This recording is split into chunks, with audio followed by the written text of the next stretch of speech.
Mengejutkan, kesaksian Risma bikin Sri Mulyani dan Airlangga terdiam saat sidang di MK.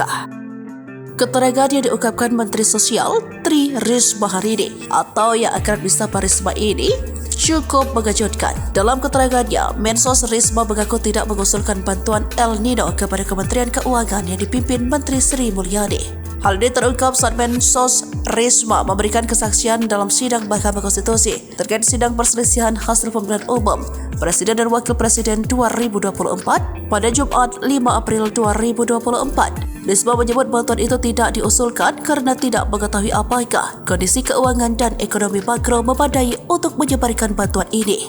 Tidak mengusulkan, kami tidak berani mengusulkan karena tidak mengetahui kondisi keuangan. Kami tidak berani karena kami tidak tahu kondisi makro dan masalahnya, paparnya.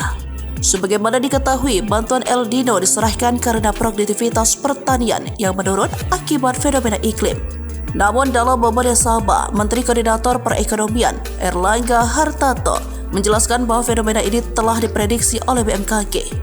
BMKG dan beberapa pusat iklim dunia memprediksi El Nino akan bertahan hingga periode Desember 2023, bahkan Januari hingga Februari 2024. Ini berdampak pada penurunnya produksi beras, kata Airlangga. Airlangga juga menjelaskan El Nino juga mempengaruhi penurunan produksi di beberapa negara. Ia mencontohkan kenaikan beras yang juga terjadi di sejumlah negara produsen beras seperti Thailand dan Vietnam.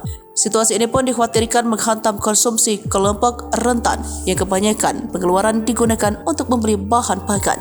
Kita tahu penduduk miskin sangat rentan terhadap kenaikan harga khususnya kelompok makanan dari desil 1 sampai 4 penduduk. 25% adalah untuk membeli bahan makan pokok atau beras, ujar Airlangga.